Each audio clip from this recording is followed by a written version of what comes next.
I was born with stunning beauty. When I was born, doctors and nurses were instantly speechless. Every day, long lines formed outside the nursery, with people craning their necks to catch a glimpse. The media reported on it for 3 days straight, and I trended online for a month. In preschool, kids would fight over the spot next to me during nap time. My parents, frustrated, moved me from one school to another, until I turned 5 and my inner foodie awakened. In just a few years, I ate myself into a little ball. Looking at my chubby face, my parents smiled with relief. A little chubby is fine, as long as Summer is happy. From then on, my life was peaceful and calm, until a class dinner after the SATs, when Scarlett Lane, the prettiest girl in class, chuckled, "They say every chubby person is a diamond in the rough. Summer Reed would probably be gorgeous if she lost weight." One of the boys even chimed in, "If Summer loses weight and is half as pretty as Scarlett, I'll ask her out." Oh, just losing weight won't be enough. Summer would have to go under the knife. Their words didn't stir a single emotion in me. I just looked down, bothered by a message from my mom. "The doctor said being overweight isn't good for your health, Summer. You have to start dieting today. Otherwise, mom's taking away all your dolls." I sighed. For the sake of my precious dolls, this weight had to go. Snickers kept ringing out in the restaurant. Everyone saw me with my head down, not speaking, and assumed I'd been hit where it hurt, too ashamed to utter a sound. A few classmates exchanged glances, a playful look flashing across their faces, and continued, "I heard Scarlett and Summer both got into NYU's Fine Arts department, right? So you'll be classmates in college too. NYU is lucky. It's about to welcome a super beauty. Scarlett's definitely going to be the school queen for the next 4 years. Summer, don't you dare say you were high school classmates with Scarlett when college starts. You'll embarrass her." Scarlett was sitting across from me, a smug smirk on her lips, but she said humbly, "Oh, don't say that, guys. NYU's Fine Arts department is known for its beautiful students. And who knows, maybe Summer will be even prettier than me when she slims down." As soon as she finished speaking, the table erupted in a chorus of snickers. Maya Green, my deskmate and friend, couldn't take it anymore and nudged my arm under the table. I finally pulled my attention away from my phone, looking blankly at everyone. "Huh? What's up?" Just then, the waiter pushed the door open. I sniffed, my eyes lighting up. Steak, my favorite. As soon as the dish was on the table, I couldn't wait to grab a large piece and happily started munching. The dining table fell silent for a moment, then everyone burst into laughter. "Scarlett, you overestimated her. Summer, she'll never lose weight in her life. And that whole every chubby person is a diamond in the rough thing? It's just a load of crap. An ugly duckling is just an ugly duckling, no matter how much weight they lose. Summer, maybe eat a little less. You might never find a boyfriend, you know." Maya fumed, clenching her fists, about to retort on my behalf. I grabbed her hand and put a piece of rib in her bowl. "Maya, try this. It's super delicious." Seeing my calm face, completely unfazed by their words, a flicker of resentment flashed in Scarlett's eyes. Her gaze landed on a certain face, and she smiled as if by accident. "Summer won't be looking for a boyfriend. Otherwise, Dylan will get mad." I looked at her strangely. What does my dating life have to do with Dylan Hayes? But as soon as she said that, a few classmates instantly caught on and started cheering loudly. "Oh yeah, didn't Dylan often discuss problems with Summer? Summer's not good at math, and Dylan even tutored her. I heard they're neighbors. Aren't they practically childhood sweethearts? Hey, is our class about to have a new couple?" Mocking glances fell on Dylan, who was seated diagonally from me. He lowered his head, his fair face turning a little red. Everyone kept cheering, asking if he was shy. I frowned slightly. After moving to this city in middle school, Dylan became our neighbor. Dylan's parents were busy with work, and no one cooked at home, so my parents would often invite him over for dinner. He was very grateful to us, and when he learned I wasn't good at math, he offered to tutor me. But all that was just out of neighborly and classmate kindness. How did it sound so trashy coming out of their mouths? I was about to protest when Dylan suddenly slammed his fork down, his face flushing with furious embarrassment. "I just felt sorry for her. Who would ever like that pig, Summer?" As his words hung in the air, the entire private room fell into a dead silence. The words I was about to say to explain for him caught in my throat, and I silently swallowed them back down. The silence lasted for about 10 seconds. Everyone exchanged bewildered glances. Suddenly, someone snickered. "We were just kidding, Dylan. Don't take it seriously." They said it was a joke, but their faces showed a satisfied expression. "Yeah, our Dylan is so handsome, he can get any girlfriend he wants. Why would he ever be with Summer?" Someone even pretended to comfort me, patting my shoulder. "Don't be sad, Summer." Scarlett concealed the satisfaction in her eyes, feigning annoyance at Dylan for a few words. Then she picked up a piece of fried chicken and put it in my bowl. "Summer, don't worry about it so much. Eat more." But I put down my fork and started wiping my mouth. "I'm done. You guys carry on. I'm leaving." Actually, I was only 5 parts full, but due to my mother's threat, I had to painfully give it up. As I walked towards the door, I passed Dylan's seat. Brushing past him, I said flatly, "Dylan, you're pretty spineless." His face instantly went pale. He wanted to distance himself from me. I understood. After all, in this class, anyone who was friends with me would be maliciously targeted by Scarlett and her clique. But what truly angered me was that not long before college entrance exams, he had sworn to me. He hated Scarlett's crew. He would firmly stand by me and would never do anything to hurt a classmate like them. But in that moment, I realized how much he hated being associated with me. Forget it. Just consider it seeing a friend's true colors. As soon as I left the private room, my friend Maya Green ran after me. She hooked her arm through mine and said, "I don't want to eat with them either. You didn't get enough to eat, did you, Summer? Come on, let's go to the food truck park." I heard some new food trucks opened and their loaded fries are to die for. I wiped away the drool that was about to escape and reluctantly refused. "No more eating. I'm starting my diet." Maya's eyes widened. This was the first time I'd ever refused her food invitation. She thought of something and said anxiously, "Summer, don't listen to them. I really always thought you were beautiful, you." I smiled and cut her off, explaining that my mother had issued the threat. When she learned it was my own decision, she finally breathed a sigh of relief, patting my shoulder and saying, "Go for it. I'll be supporting you from the sidelines. I'm 5 feet 7 inches, and my current weight is 170 pounds. According to International BMI, if I lose weight down to around 120 to 130 pounds, I'll be in the healthy range." I spent a day creating a diet plan. Mom reviewed it and nodded in satisfaction. "Don't worry, Summer. Mom will strictly follow the meal plan and make your diet food." Dad, however, looked pained. "Just a few vegetable leaves. Will that be enough to eat? Summer, maybe we shouldn't lose weight after all." Unfortunately, he didn't finish before Mom pinched his arm. "Did you forget what the doctor said? Summer is already mildly obese. It'll affect her health if this continues." Dad, however, looked worried. "Did you forget about Summer when she was little? What if she really loses weight and then—" Mom recalled those days. "She had to leave an hour early every day to pick me up from preschool. Otherwise, I might very well be taken home by other parents. Our phone was set to block unknown numbers. Otherwise, from morning till night, it would be ringing off the hook with strangers trying to get close to our family. But I was still too young back then to remember much." My parents exchanged glances, and finally Finally, they both agreed to let me lose weight first. They say girls change a lot as they grow up. What if she grows up not beautiful? They just hoped I could live a normal life. The next morning at 5, I went for a run. An hour later, I reached a park and was about to stop and rest. Suddenly, I heard a familiar voice, filled with disbelief. Summer? Walking towards me was Scarlett, dressed in a workout outfit, her hair slightly damp, clearly having just finished a run herself. She looked me up and down, suspiciously asking, "You're not on a diet, are you?" I ignored her. After resting for a few minutes, I started running again. She stared at my retreating back, a dark current swirling in her eyes. A few days later, someone in the high school Snapchat group suddenly posted a video. In the clip, I was running by the river. Sweat drenched my top, and the fat on my body jiggled slightly with each stride. I was so tired my lips were pale, and my bangs stuck to my forehead, looking quite disheveled. Soon, someone turned the video into a GIF, and then someone else made it into a meme. What is Summer doing? Isn't it obvious? Summer's obviously dieting. OMG, I never saw her diet for 3 years in high school. Now that college entrance exams are over, she's dieting? Did our words get to her? Summer, sorry. We really didn't mean to say you were fat. After sending that message, the person followed it with another meme of me, captioned, "I truly regret it." Then, the screen was filled with ha ha ha ha's. Suddenly someone posted, what else could she be dieting for at this crucial moment? To find a boyfriend in college, duh. I thought Summer only cared about food. Turns out she actually listened to our advice. I knew immediately that Scarlett had told everyone about my morning run, and then a bunch of bored guys came to stake me out. No wonder I felt like someone was watching me this morning. I was unaffected by their mockery. Instead, I felt a little grateful for the motivation they gave me to keep going. Although I didn't know what I would look like when I lost weight, but based on what my parents occasionally said about my childhood, I thought I was not ugly. For a while after that, whenever I passed that park during my morning runs, I would always see a few classmates. They would shout at me, "Go, Summer! Believe in yourself, you're a diamond in the rough." If you ignored the mockery in their eyes, you might actually think they were cheering me on, but their interest came and went quickly. They were soon distracted by other things and stopped appearing. After consistently doing this for a month, I successfully lost 10 pounds. Although my face was still chubby, my features and contours looked much smoother than before. My body also felt lighter. Sometimes my parents would stare at my face, a worried expression inexplicably appearing. I scratched my head. Were they worried I was taking diet pills? In mid-July, I got a gym membership. I would go there to work out for 3 hours every day. One day, as I left the house, I unexpectedly ran into Dylan, whom I hadn't seen in a long time. He was just coming out to take out the trash, and he paused when he saw me, blurting out, "Summer, you've lost some weight." I gave him a distant nod and walked towards the bus stop. He hesitated, then followed me. "Summer, I've been wanting to apologize to you about that day. I'm sorry, I really wasn't thinking." I hummed in acknowledgement. His words hadn't actually hurt me much. I had just used them to see someone's true colors. He continued to follow me. "My school is right next to NYU. We can still hang out during college, right?" Seeing his face full of guilt and his sincere attitude, I suddenly remembered what my mom had told me. Dylan's family situation wasn't just that his parents were busy with work. His parents had divorced a long time ago, and neither of them really wanted to take care of him. He had an aloof personality and few friends. I was one of the few people he could talk to. I sighed and didn't stop him from continuing to follow me. He followed me to the gym and watched me expertly turn on the treadmill, surprised. "Summer, it looks like you're really determined." Then he also turned on the treadmill next to mine and smiled. "I've been wanting to work out lately too. I'll join you." I didn't refuse. He paid for his own membership, so it wasn't my business. After that, he chatted with me intermittently. I occasionally responded with a few bland words. I had only been working out for a while when I heard several click-click sounds nearby. I turned my head and saw a few familiar faces. Scarlett's crew. Scarlett stood nearby, watching us with a sweet smile. The person taking photos teased, "Look what I caught! Dylan and Summer! Are you guys on a date?" Dylan fell silent. He got off the treadmill and walked towards the group. I thought he was going to grab their phones, but to my surprise, he walked straight up to Scarlett, saying helplessly yet dotingly, "Didn't you tell me to get close to her first? Why are you here?" Scarlett wrapped her arms around his arm and smirked, "Because I was jealous. Who could stand seeing their boyfriend working out with another girl?" The others burst into laughter, seeing my stunned expression. "How did you get exposed so quickly? We wanted to watch the show for a bit longer." "Yeah, don't just shatter Summer's beautiful fantasy like that. She probably just thought Dylan liked her." Dylan looked at me coldly and said, "Summer, don't misunderstand. The person I like is Scarlett. I hope you don't harbor any unrealistic ideas about me." My mouth twitched. I started to wonder if they were missing a few brain cells. Not wanting to deal with them, I decided to leave. Scarlett suddenly walked over and grabbed my hand, saying guiltily, "Summer, I'm so sorry. We didn't mean to." I pulled my hand away. The next second, she wailed and fell to the ground. Her eyes reddened as she said, "It hurts so much." Dylan angrily rushed forward and pushed me away. "Summer, what are you doing?" Everyone in the gym stopped, looking over in surprise. When they saw the pretty girl on the floor, seemingly pushed by me, a chorus of indignant voices rose. "Ugly people always cause trouble. She's just jealous that Scarlett's prettier than her. She's trying to lose weight, but she won't ever be half as pretty as Scarlett." Scarlett was helped up, looking at me with a mocking smirk. I stared at her expressionlessly. "Scarlett, is this fun?" Scarlett leaned closer, whispering in my ear with a smile, "Oh, it's a blast. You didn't know? Being pretty means you can get away with anything. Too bad you'll never get to experience it." With that, she walked away triumphantly, surrounded by her adoring group. She had once led the class in isolating a freckled girl, even bullying her in the girls' restroom. I had stopped her. After that girl transferred, Scarlett turned her animosity towards me. There were still over 2 months until school started. Scarlett would definitely find ways to cause me trouble. I was afraid I'd eventually lose my temper and actually get into a fight with her. I thought, maybe I should suggest to Mom that we go live at Grandma's in the countryside. There was no gym there, but there were natural lakes that could be used as swimming pools, and all sorts of winding mountain paths for exercise. The food was fresh fruits and vegetables Grandma picked from the garden, with no additives, nutritious and healthy. For the next 2 months, I began intensive training. The fat on my body shed at a visible rate. Almost every so often, Grandma and Grandpa would stare at my face in a daze. When I reached 140 pounds, Grandma held my hand, sounding a little panicked. "Summer, that's enough. Any more, and it'll be dangerous." But I was already enjoying it, smiling. "Don't worry, Grandma, I won't get too thin. My goal is 125 pounds. Grandma sighed. She wasn't worried about me being too thin. In a flash, it was enrollment day. Scarlett confidently walked through the school gates, pulling her suitcase and flipping her hair. As soon as she appeared, many upperclassmen eagerly rushed over to help her with her luggage. She handed all her bags to them, idly scrolling through her phone. Suddenly a message. Scarlett's fingers tightened around her phone.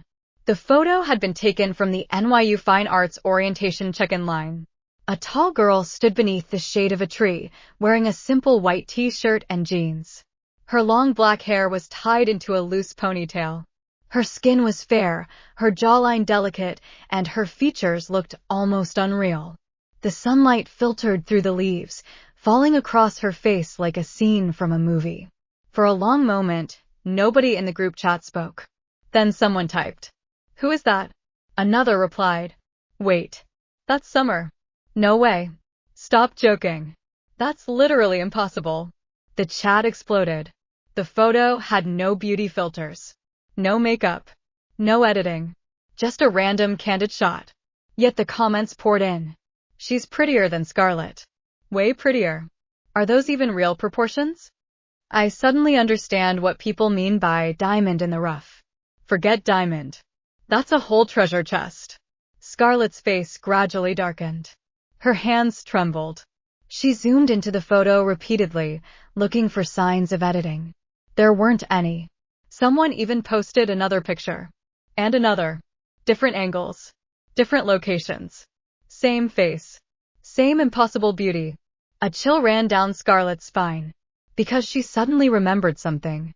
Years ago, there had been news reports about a miraculous baby whose appearance had stunned an entire hospital.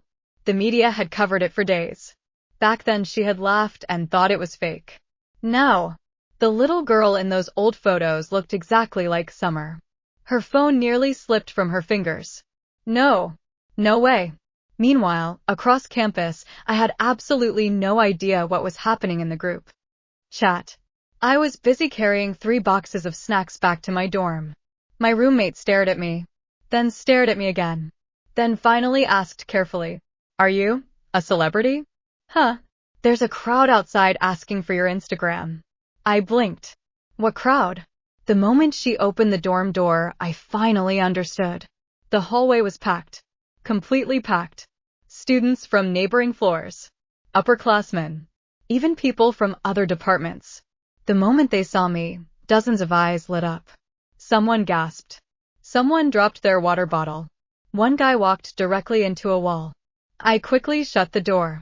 The hallway erupted into chaos. Inside the dorm, my roommates looked at me as if I were some rare endangered species. I silently put down my snacks. Mom was right. What? I should have stopped at 140 pounds. My roommates burst out laughing. That evening, the high school group chat became even more lively. People who had mocked me before were suddenly trying to reconnect. Several boys privately messaged me. Some even confessed. I ignored every single one, including Dylan. Because after seeing my photos, Dylan had apparently gone completely crazy. For 3 days straight he sent messages. "Summer, can we talk? Summer, I was wrong. Summer, please answer me." Eventually he appeared outside the Fine Arts building holding flowers. When I came out after class, he immediately rushed over. His eyes were bloodshot. "Summer." I stopped walking.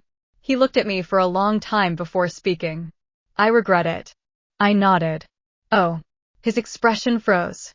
He had clearly expected something more dramatic. Tears. Anger. Questions. Instead, all he got was a calm "oh." After a long silence, he forced out a bitter smile. "That's all you have to say?" I thought seriously, then answered honestly. "What else is there to say?" Dylan. The person I was disappointed in wasn't the guy who rejected me. It was the guy who pretended to be my friend. His face turned pale. I continued calmly. "You didn't hurt me because you didn't like me. You hurt me because you abandoned your principles the moment Scarlett looked your way." For the first time, he couldn't say a single word. I walked past him. This time he didn't follow. Because he finally understood. The thing he lost wasn't a chance to date me. It was my respect. And that was something he would never get back. A week later, another piece of gossip spread across campus. Scarlett and Dylan had broken up. Apparently, after realizing everyone was paying attention to me, Scarlett became increasingly irritable. Arguments became daily occurrences. Eventually they split. Neither of them mattered to me anymore. My life had become surprisingly peaceful. Classes, exercise, art, food, and friends who genuinely cared about me. One weekend, I returned home. The moment I opened the door, my mother burst into tears. My father sat frozen on the couch. Grandma nearly dropped her teacup. I panicked. What happened? Grandma pointed at my face. You happened. Dad sighed heavily. We were hoping puberty would have changed things. Mom buried her face in her hands. We really thought there was still a chance. I stared blankly. Huh? Mom looked up. You don't remember because you were too young. When you were born, a businessman offered us $5 million just to arrange a future marriage. Grandma added.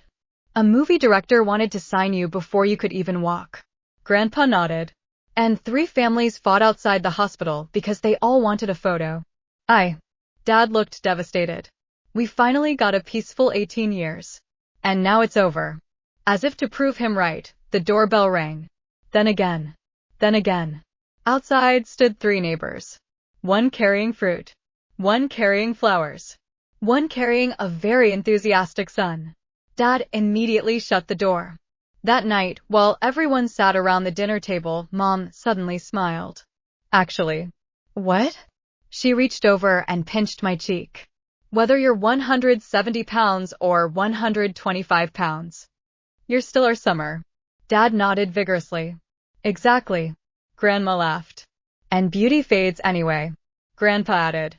But appetite is forever. The whole table burst into laughter. I picked up a chicken drumstick. Now that's wisdom. And for the first time in years, nobody talked about beauty. Nobody talked about weight. Nobody talked about appearances. We simply enjoyed dinner together. Because in the end, the best thing I gained from losing weight wasn't becoming beautiful. It was learning that my worth had never depended on my appearance in the first place.